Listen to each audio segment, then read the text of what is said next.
तो आज हम बात करेंगे 2018 की एक बहुत ही चर्चित फिल्म तुम्बाड़ के बारे में।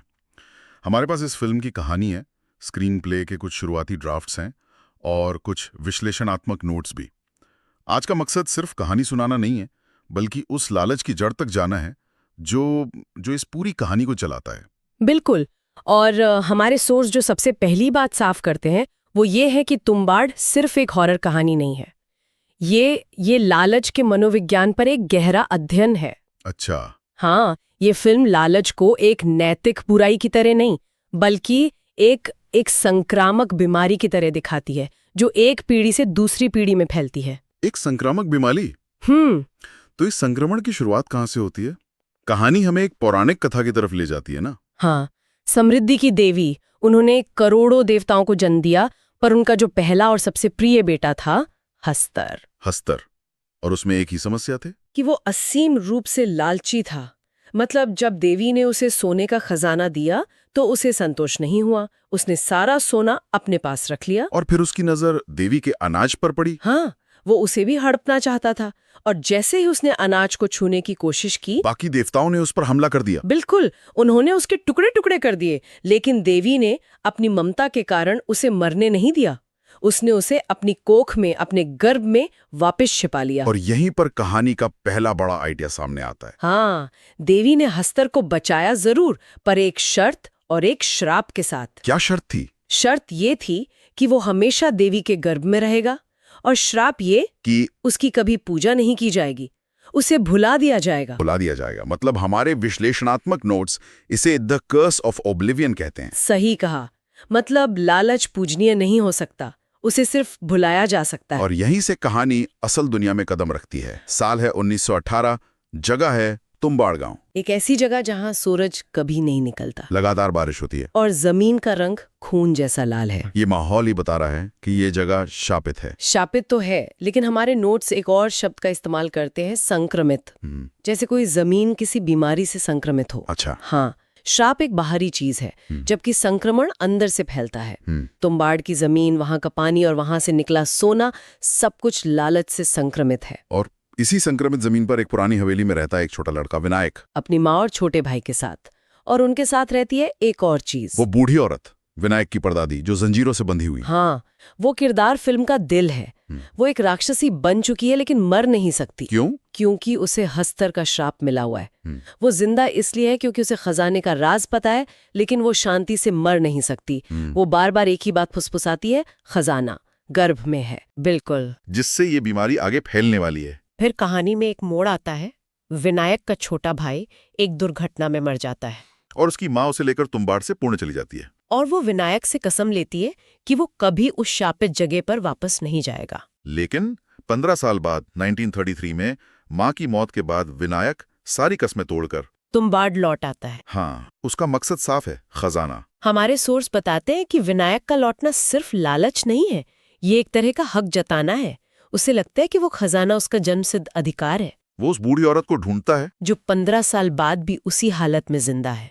वो उसे खाना खिलाता है, और बदले में वो उसे पूरा राज बता देती है। और जैसे ही राज उसके मुंह से निकलता है, वो आग में जलकर राख हो जाती है। श्राप का वाहक बदल चुका है। और यहीं से वो हिस्सा शुरू होता है जो सच में रोंगटे खड़े कर देता है। विनायक को हवेली में एक गर्भवती देवी की मूर्ति मिलती है, जिसके पीछे एक गुप्त कुआं है। और वो रस्सी के सहारे उस अंधेरे, गीले, गर्भ जैसे कुएं में उतरता है। स्क्रीन प्ले के नोट्स में इस सीन को द डिसेंट इनटू ग्रीड कहा गया है। मतलब लालच में गोता। हाँ, ये सिर्फ एक कुएं में उतरना नहीं है, ये विनायक का अपने अंदर के लालच की गहराइयों में उतरना है। वहां पहुंचकर वो एक रिचुअल करता है। आटे की एक गुड़िया जमीन पर रखता है और एक छोटी सी घंटी बजाता है। और तभी छत से एक अजीब बच्चे जैसा दिखने वाला राक्षस नीचे उतरता है, हस्तर। ये एक शानदार सिंबॉलिक मोमेंट है ना? बहुत। हस्तर को अनाज और सोना दोनों का लालच था। विनायक उसे एक चीज यानी आटा का लालच देकर दूसरी चीज यानी सोना चुरा रहा है। वो लालच को ही हथियार बनाकर लालच के देवता को लूट रहा है। हाँ, जैसे ही हस्तर आटे की गुड़िया को खाने के लिए झुकता है, उसकी लंगोटी से सोने के सिक्के गिरने लगते हैं। इस साथ विनायक की जिंदगी का एक नया अध्याय शुरू होता है। लेकिन जैसा कि श्राप के साथ होता है, आप जगह छोड़ सकते हैं, पर जगह आपको नहीं छोड़ती। विनायक हर कुछ महीनों में तुम्बाड़ जाता है, उस कुएं में उतरता है और सोने के सिक्के ले आता है। वो अमीर हो जाता है, एक आलीशान घर बनाता है, लेकिन वो बदल जाता है। हाँ, वो अहंकारी, सीक्रेटिव और अकेला हो जाता है। उसकी एक रखेल है मलिका, जो उसे कहती भी है तुम्हारी हर बात में कुछ छिपा हुआ है। वो अपने परिवार से, अपनी पत्नी से भावनात्मक रूप से दूर हो जाता है। उसका एकमात्र जुनून है सोना, और उसका एक बेटा है पांडुरंग। जो चुपचाप अपने पिता के हर कदम पर नजर रखता है। यहाँ से लालच के संक्रमण का दूसरा चरण शुरू होता है। अच्छा। हाँ, हमारे विश्लेषणात्मक नोट्स इस बात पर जोर देते हैं कि बेटा पहले अपने पिता के तरीकों को सीखता है, उसके मकसद को नहीं। जैसे वो छिपकर अपने पिता को रस्सी पर चढ़ने का अभ्यास करते देखता है। और खुद भी वही करने लगता है। उसे नहीं पता कि ये रस्सी कहाँ जाती है, पर वो जानता है कि ये शक्ति का स्रोत है। और एक दिन 14 साल बाद 1947 में जब देश आजाद हो रहा था, विनायक का बेटा उसे ब्लैकमेल करता है। वो उसका पीछा करके तुम्बाड़ पहुंच जाता है और कहता है या तो मुझे राज बताओ वरना मैं माँ को सब बता दूंगा। ये एक जबरदस्त मोड़ है। अब तक विनायक कंट्रोल में था, लेकिन अब सत्ता का हस्तांतरण हो रहा है। संक्रमण अब सिर्फ फैल नहीं रहा है, वो विकसित हो रहा है और ज्यादा आक्रामक हो रहा है। मजबूर होकर विनायक अपने बेटे को उस घर में ले जाता है। बेटा पहली बार हस्तर को देखकर डर जाता है, लेकिन जैसे ही सोने के सिक्के गिरते हैं, उसकी आंखों में डर की जगह लालच ले लेता है और फिर वो अपने पिता से एक ऐसा सवाल पूछता है जो कहानी को उसके भयानक अंत की ओर ले जाता है। वो कहता है, बाबा, एक हस्तर से इतने कम सिक्के मिलते हैं, अगर हम बहुत सारी आटे की गुड़िया ले जाएं तो क्या बहुत सारे हस्तर नहीं आएंगे? ये सुनकर विनायक कांप जाता है। वो चिल्लाता है, पागल मत बन, हस्तर को कभी बांटते नहीं। ये एक नियम था, एक सीमा थी जो विनायक ने खुद के लिए तय की थी। वो लालची था, पर उसने अपने लालच को काबू में रखा था। और यहीं गर्भ का प्रतीक अपने चरम पर पहुंचता है। हाँ, गर्भ जन्म देता है, वो चीजों को गुणा करता है। बेटे का आइडिया असल में लालच को गुणा करने का, उसे और जन्म देने का आइडिया है। वो अपने पिता से कह रहा है आपका लालच बहुत छोटा है, मैं आपको दिखाऊंगा कि असली लालच क्या होता है। और विनायक अपने बेटे की जिद और शायद अपने अंदर दबे और बड़े लालच के आगे हार जाता है। दोनों मिलकर आटे की दर्जनों गुड़िया बनाते हैं और गर्भ में उतर जाते हैं। इस सीन को हमारे सोच द ग्रीड अपोकलिप्स यानी लालच का प्रलय कहते हैं। ये क्लाइमैक्स है। वे घंटी बजाते हैं और गुफा कांपने लगती है। और इस बार छत से एक हस्तर नहीं उतरता। दीवारों से, दरारों से, जमीन के नीचे से एक नहीं बल्कि सैकड़ों हस्तर निकलने लगते हैं। वे भूखे जानवरों की तरह एक दूसरे पर और आटे की गुड़िया पर टूट पड़ते हैं। पूरा गर्भ नरक बन जाता है। ये विनायक के लालच का भौतिक रूप है। हाँ, उसने थोड़ा थोड़ा करके जो लालच जमा किया था, वो अब एक साथ फट पड़ा है। इस भयानक मंजर के बीच जब सैकड़ों हस्तर उन पर हमला कर रहे होते हैं, विनायक अपनी जिंदगी का एक आखिरी फैसला लेता है। वो अपने बेटे को रस्सी की तरफ धकेलता है और चिल्लाता है, भाग! और खुद हस्तर की भीड़ में फंस जाता है। वो खुद को आग लगा लेता है और उन सब के साथ जलकर मर जाता है। विनायक की मौत पर हमारे सोर्स में दो अलग अलग व्याख्याएं हैं। अच्छा, क्या है वो? एक कहती है कि ये उसकी मुक्ति है, एक पिता का बलिदान। खुद को कुर्बान करके वो लालच की उस श्रृंखला को तोड़ रहा है जो उसकी वजह से उसके बेटे तक पहुंच रही थी। ये शायद उसकी जिंदगी का पहला निस्वार्थ फैसला था। शायद। और दूसरी व्याख्या क्या कहती है? दूसरी व्याख्या थोड़ी ज्यादा सिनिक है। वो कहती है कि ये भी विनायक के अहंकार का ही एक रूप था। अहंकार? कैसे? वो ये बर्दाश्त नहीं कर सका कि उसका बेटा उससे बड़ा लालची बन जाए।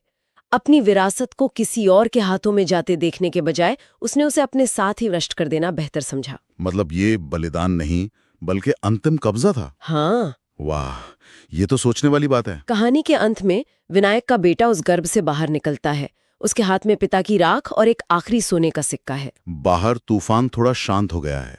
वो सिक्के को देखता है और एक पल के लिए हम उसके चेहरे पर वही लालच देखते हैं जो उसके पिता के चेहरे पर था। लेकिन फिर वो उस सिक्के को तुम्बाड़ की कीचड़ भरी जमीन में फेंक देता है। पहली नजर में लगता है कि चक्र टूट गया, बुराई हार गई। पर कहानियां खत्म नहीं होती। जैसे ही वो मुड़कर जाने लगता है, उसके चेहरे पर एक हल्की रहस्यमयी मुस्कान आती है। और इसका क्या मतलब निकाला जाए? हाँ, यही सवाल है। ये फिल्म की सबसे बड़ी खूबी है। ये एक एम्बिगुअस एंडिंग है।